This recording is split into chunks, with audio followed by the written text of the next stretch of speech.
Hello everyone, Tracy Lewis with We Are Winter Garden, Pastor Scott, who is the CEO, founder, and president of Matthew's Hope.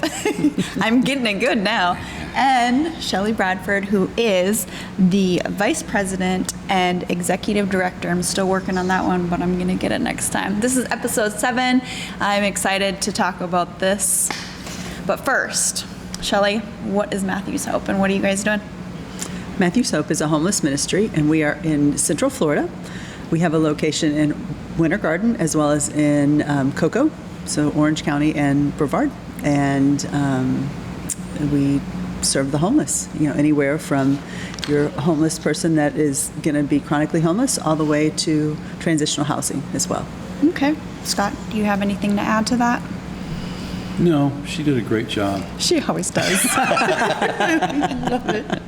I like to bust her chops whenever I get a chance. The hardest part is it really is hard. It sounds like such an easy question. Yeah. But the reality of it is because there's so much happening under this umbrella you call Matthew's Hope. It's like, what do you do? It's like, it'd be easier for me to say Your what we elevator don't do. pitch. Right. Yeah, Right. that's Yeah. true. Yeah. She asked me what we don't do, and then we'll sum that up. Right. Well, let's talk about our topic of the day. I've heard you mention a lot of toxic charity. Yeah. You and me have also experienced this together. I feel like this is how we met and how I've learned about Matthew's Hope and what you guys do. So I'm excited to get into this. What does it mean? It's funny. I think that the first time you and I met, I actually talked about toxic charity and another book that I love called When Helping Hurts. Yes. And I remember you kind of looking at me with these doe eyes. And almost like, I don't know what he just said. But And I didn't know you that well either at the time. But it sounds like we're going to possibly disagree here. And part of me is like, I saw Tracy's enthusiasm for wanting to do this. And I'm going, okay, how do I tell her what I think and what I believe without dousing her flame? Oh, yeah, no. I remember going, oh, she's not coming back. I don't like anything about this. But, I think we were joking a little bit before we started tonight that someone said, what's toxic charity? I said, it's the guy living in your basement. We do a lot of the wrong things for the right reasons, but it's still the wrong thing. One of the greatest examples is when we see panhandling. People have the heartstring to be pulled to do something, and then what I tell people all the time, and I've had people send me their nasty grams for this, is the better part of those people aren't homeless, and the ones that are not going to use your money for the way it was intended. So it's kind of, I'm always telling my staff and volunteers and anybody who will listen, don't let your heart get ahead of your head. God gave you a brain of discernment, and if it smells funny, it's probably something you should stay away from. One of the example, and we'll kind of jump in this, we can go back, I know you got some questions asked, but I realize as I'm looking over here at the store, because it happened right here, we're right now in the Hope Chest, our furniture store, and Big Lots is close by, and I was coming around the corner here, walking from Big Lots, and a woman stopped me, and she says, Pastor Matthew, because a lot of people say that to me, and I said, it's Scott, but I said, how can I help you? She goes, well, I helped one of your guys today. I said, you did? I said, what'd you do? She goes, well, he was hungry, so I gave him $5. I said, okay. I said, one of these guys over here? And she goes, yeah, the one with the real pretty eyes. I said, oh, Kyle. She goes, yeah. I said, yeah, it looks like he could be a model, doesn't he? She goes, yeah. She goes, I said, do you know Kyle's a drug addict? And she goes, well, no, but what he does with the money is really between him and God. I said, well, let me ask you something. I said, if you were to read his obituary in the news in a couple days, and you find out he OD'd, what role did you play? And she kind of pulled back, and she goes, I never thought of that. And I said, that's why I'm telling you. I said, I can drop from a parachute in any city, any small town like Matthew's Hope is in, the places we're in, Cocoa and Winter Garden, Florida, and from 100 yards from here, I can buy heroin for $5. And we're not in a bad part of town. Right. But it's that easy to get. And so the sad part is that over the time of the pandemic, about halfway through it, so it's probably been about a year and a half or so ago, Kyle, in fact, OD'd. And the tragic part of that is Kyle didn't OD on his money. He OD'd on somebody else's money.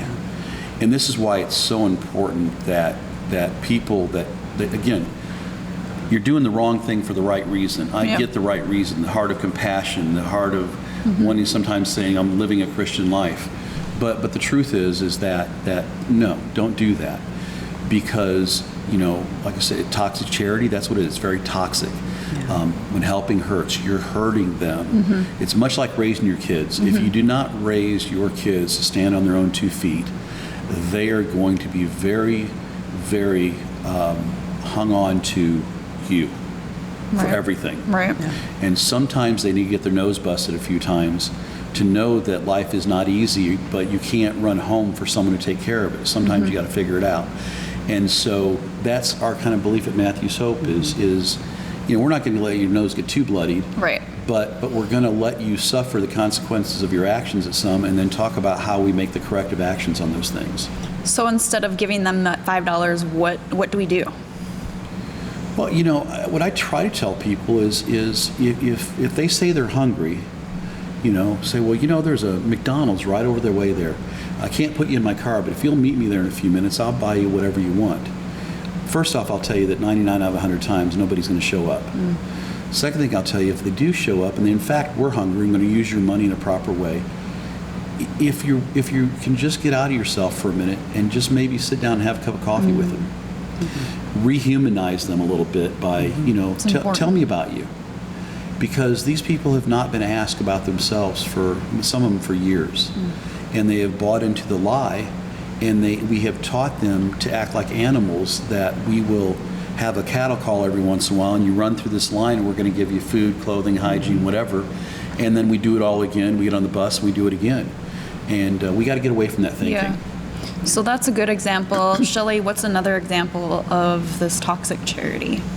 So we have a lot of our guests that'll come in, and they will not like the color of shirt that we give them, or they want bigger pants than we want to give them because they want them to hang a certain way, and we just won't do it. And we tell them a lot of times, if you want something specific, the mall's down the street, and they can get volatile to where it can be intimidating. Oh, I bet. And so you have to really learn to stand your ground and just, say, no, this is what we have, and this is what fits you, and this is what you will have. And if you don't want it, you don't have to take it. Yeah.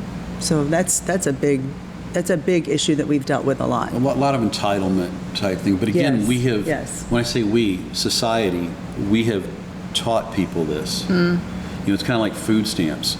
Food stamps, when I was young and my family had become homeless, that it was a tool, a bridge from point A to point B till you got on your feet.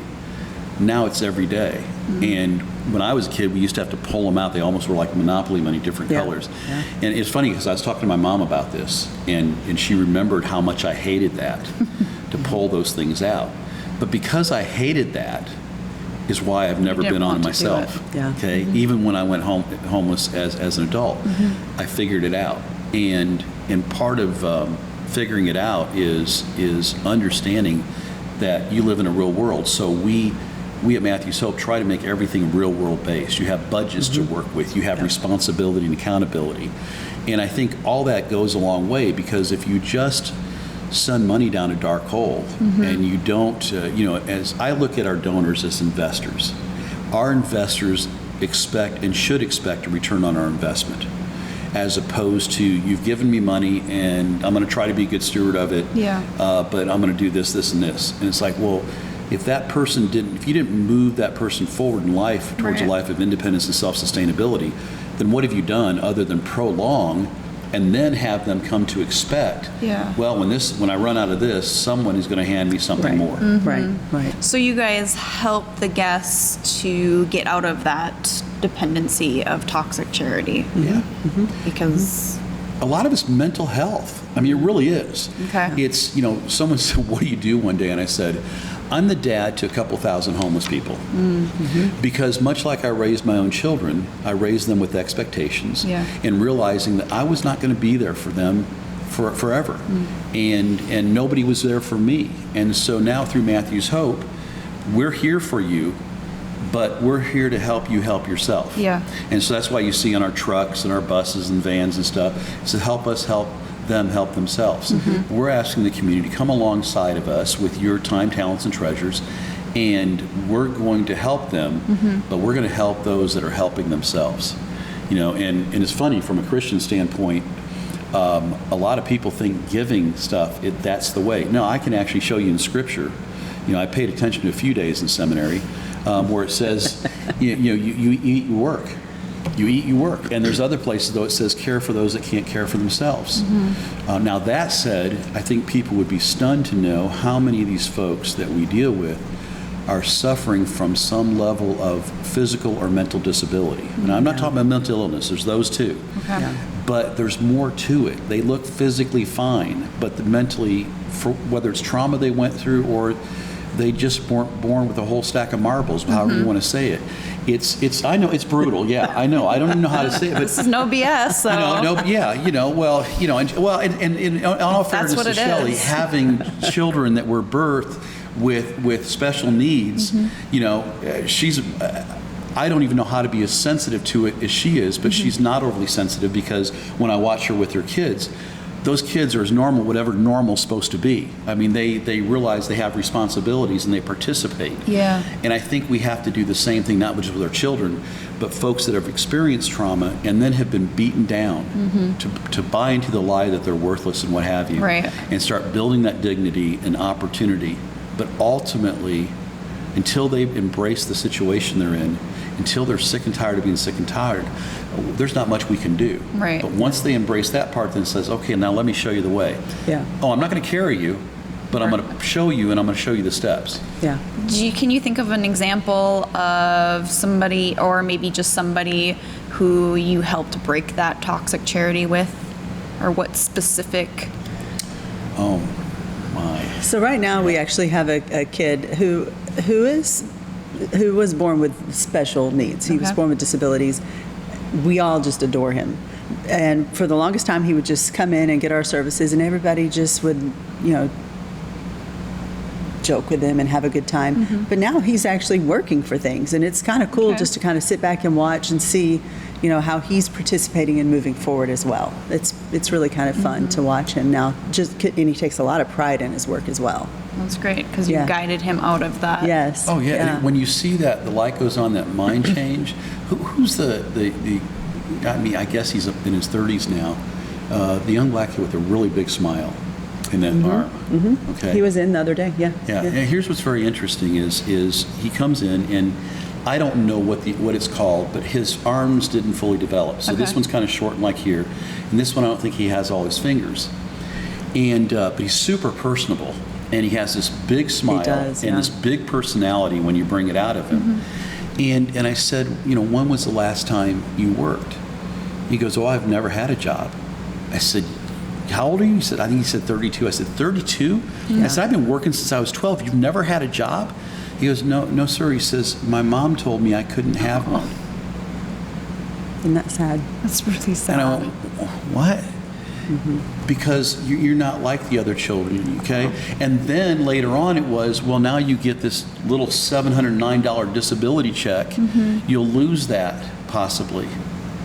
And I said to him, where's the $709 check get you? Nowhere. On the streets. Right. And Right. occasionally he self-medicates, with alcohol or drugs. And, you're sitting there going, he was disabled not by his disability, but by, I what looked he at him, was told. I said, dude, you have a broken wing. Yeah. I said, you probably can't play basketball, but here's what he says to me.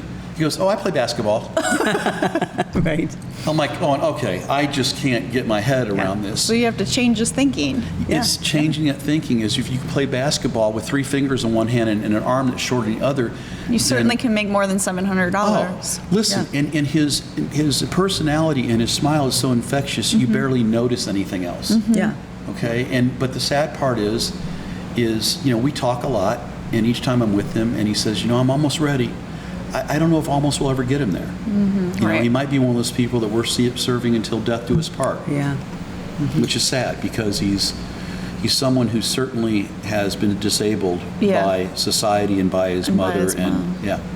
So, And, I'm going to say this too, as a mom with with children with special needs. A lot of times, parents just don't know any different. they're doing the best they can. They are, yeah. Yeah, that's true. I just happen to. God just made me different. Yeah. I expect more from my kids, but I also see other parents that I have, encountered throughout my life, and they just don't know any different, and they're just doing the best they can. Yeah, So- right. Can somebody refer somebody to Matthew's Hope? Or we all, like you said, we all have the heart and we want to do something, but we're falling into this toxic charity where we just give a $5, or we let that person, because I've been in that situation too. Remember when I called you and I had a friend that I wanted so wholeheartedly wanted to help her with her daughter, and it wasn't going in the direction I thought it was going to go in. Like, rarely actually, does. that's happened a few times. Yeah. And because I love them so dearly and I see so much in them, but you told me a lot of things. You can't call for them. Yeah. And when they do call, they're going to say, well, they have a place to live, so they're not going to help them. So what, as us people who have big hearts, we don't really know what to do exactly. We think we're doing the right thing, but we're not, but we're falling in that toxic charity. Like, what can we do? I think. I know every situation's different, I Yeah, guess. but there's a couple simple things. Maybe it's- just like basic general ones that we all come across Yeah, it's often. as simple. We actually have a card that we give out, a very general card, and Okay. it has a what's the little code? QR code. On it that it'll take you to our website, but it also says when our services are, what services are available, Okay. and people can hand those out, Okay. and people have walked in with them. But a lot of it is being aware of what's in your community. Matthew's Hope is in your community. We're the only people in West Orange County and in Central Brevard that are doing what we do. There is no other. But wherever you're living across the United States, find that place and see if you can understand their services.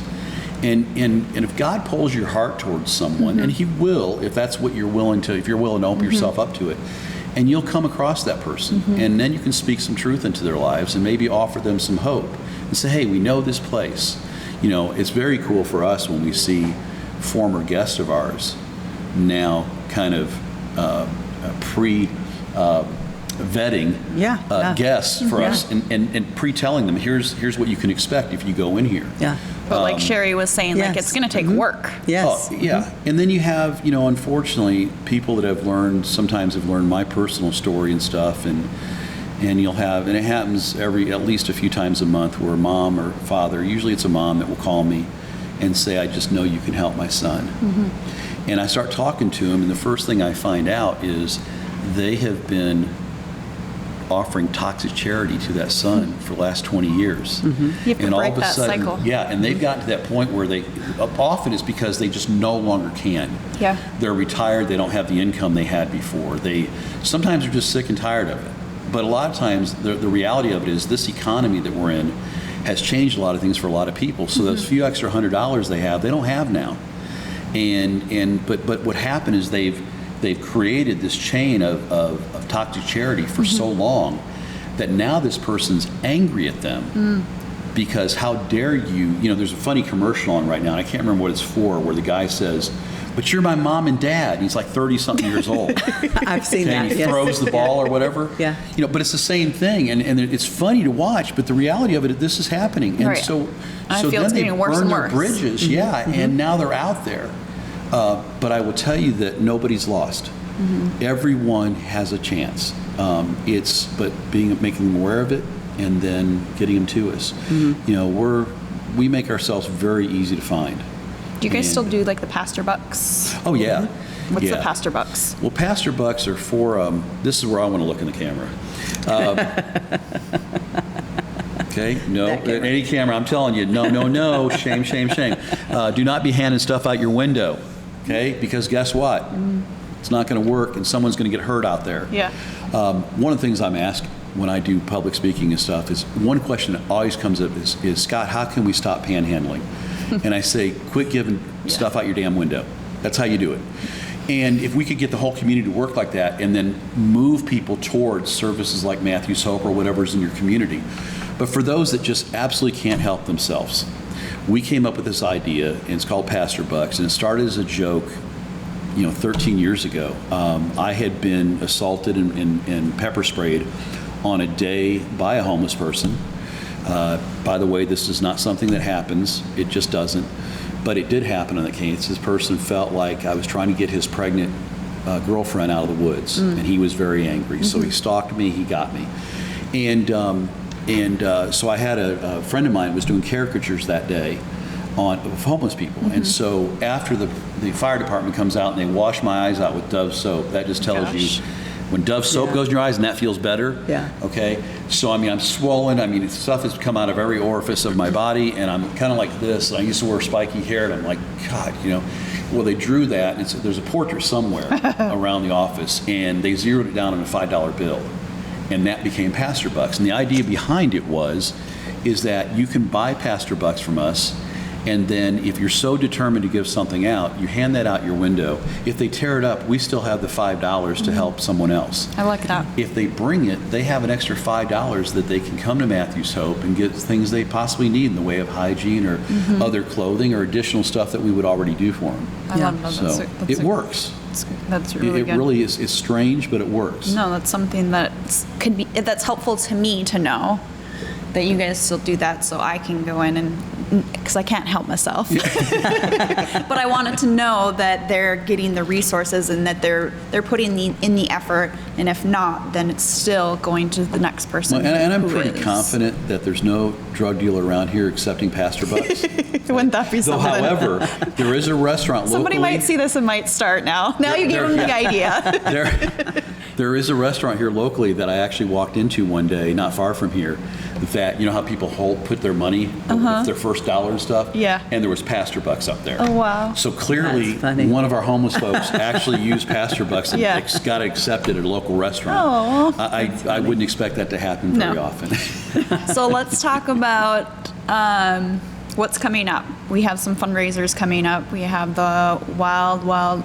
You need to say it for me because I'll screw it up now. We both have. It's okay. It's our Wild Wild West fall fundraiser where steampunk meets the Wild West. Okay. And so it should be a lot of fun. We've had the garden party for years, and it has always been a great event.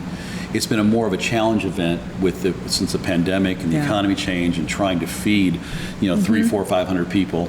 And so we took a complete left turn this year. And we changed the date. We've always done it on the second weekend in November. We moved it to September 30th this year. And instead of a sit-down meal, we're going to have heavy hors d'oeuvres and a buffet, and we'll have gaming tables, and we're going to have music and dancing, silent auction, a lot of really fun stuff. And it's as simple as the tickets only start at $150. Nice. And you're going to get plenty of food for that. Yeah. And have a fun night out, fun date night. And then what you can do, though, is for $150, if you want to come as simple as a blue jeans and a pair of cowboy boots, you can do that. And then some of us will go a little further out, that like to do that kind of thing with the steampunk. Can't wait to see your outfit. Yeah. And I'm always telling people, if again, I always put things where the idea came from me was at my age, I used to like watching the Wild Wild West, Jim West. And it was a television show. And then Will Smith did a movie version of it a few years ago, but it's when the Westerns, they actually started to come up with these little gadgets and mechanic stuff that made no sense for the time it was in. Sure.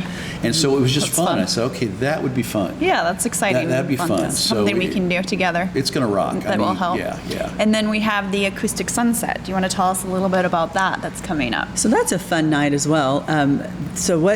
It's actually sponsored by Century 21, David Dorman. Okay. Great supporter. Yes, for sure. And what he does is he brings in a bunch of food trucks, has live music, an auction as well, a raffle for a cruise. Fun. And so I don't even remember how it works, but if you buy a cruise ticket between now and the Wild Wild West party, you'll get some pastor coins. Yeah, we're calling them pastor chips that you Pastor can use chips? at part of the gaming tables. Okay. Yeah, Cool. and so he'll give you $100 worth of pastor chips Okay. to play as well. That's exciting. Which I think is cool. Yeah. And he's in the band. Yes, he's in the band. That's fun. Yeah, And they're good. I mean, Yeah. these guys are no slouches. I was stunned. They came to us a couple years ago. They had supported some other charities in the past that just wouldn't get involved. And they said, we've been watching you guys. We see how you do things. Would you consider? And we said, yeah, we're in. Fun. And we turned out we made some good money that night. Everybody had a great time. And the cool thing about it for us was that we didn't have to host it. Yeah, that's Right. nice. We could just be part of it. A lot of work. And they definitely put a lot of work in it. But I think the cruise tickets are $100. I think they're only selling 100. And Is I that think they only right? sell 100 tickets. So you have yeah. a pretty good chance. So you got a really good chance, and all that goes back to Matthew's Hope, which is super, super cool. That's exciting. And like I said, the auction and everything else. So. And there is a Facebook event for that. What day is that again? I can't remember. That one is, let's see, October 14th? Sounds right. I hope that's right. It's a Wednesday in October. I should have wrote this down. I believe that's There's right. so many Yeah. events Yeah, happening. it's Okay. it's a Wednesday evening Yeah. Okay. in their parking lot. And that's a free event, right? Yes. Yeah. Okay. Yeah. And So it's come out like I and- said, the food was great, the Yeah. entertainment was great, the people had a good time. Yeah. So for us to have a couple things coming up this year is exciting for us really because I exciting. will tell people that since the pandemic, it has been a challenge. Yeah. Our number of donors is way up, but our average donation is about half of what it used to be with this economy and stuff. And unfortunately, or fortunately, depending on how you look at it, we're serving about 5 times as many people that we were prior to the pandemic. So these fundraisers are really important. Super important. Yes. People donating online. I mean, even $5 if they donate online. Absolutely. Thousands, Yeah. 10,000, whatever you can Yeah. give, it all adds up. Like you were saying, if one person does it and the next person, it's Well, it'll be and a lot huge of folks, effect. based on where they work and stuff, maybe they have a connection to something. Or Right. they work for one of the theme parks, or they work for a hotel, or a golf resort or something that can help us find That's a things for great the silent idea. auction. We always say time, talents, treasures. Some people have more access. They got a center of influence. They know a lot of people. Other people have the resources financially to do things, and other people have the time to volunteer with us. Okay. We need it all. So John reminded me that October 18th is 18th. Thank I'm sorry, you. I said 14th. Yes. Well, good. Yes. October 18th. We wondered why John was here. He's got my back all the time. All right, so this was great. I loved learning a little bit more about this because I have experience with you, and I've learned back then, and I continue to learn all the time, every time we chat together. So thank you for helping me, but also everybody out there. Thank you guys for watching, listening. I hope you guys learned something. If you have any questions about this toxic charity or how you can help, you can call Matthew's Hope, go to their website, send an email, social media. I think it's easy Absolutely. to find you guys. We So would love your questions. Yeah. If you have things that you wonder about, whether it's about Matthew's Hope or anything about homelessness. don't be scared to ask it either, because I've ask. called Scott and I'm like, I'm thinking it's dumb, or I'm thinking, oh, this is out of line, but no question is a bad question. I think the reality of it is if people were willing to ask more questions, they would find out how Absolutely. wrong Which is the purpose they of were this on a lot of podcast. things. Yeah, Yes. yeah. And that's why we So decided feel the free. podcast is really, it wasn't, hey, let's promote Matthew's Hope. I mean, certainly we're hoping that we could build a following and it will help us grow the ministry. But the reality of it is, it really was coming down to saying, what can we do to educate the community? Yes. Because one thing I'm 100% sure of, homeless is not going to go away. Yeah. And in this current economy, we haven't seen anything yet. Yeah. And so buckle up, Buttercup, Yeah. because you're in for a ride. But if you're prepared for it, it's not all that bad. Yeah. So I'm excited for our next episode. We are bringing on another guest, Shannon. We're going to hear about her story and how Matthew's Hope has helped her. And I can't wait. She's pretty cool. She's Yeah. really cool. I love her. All right, we'll see you next time. Thanks for watching and listening.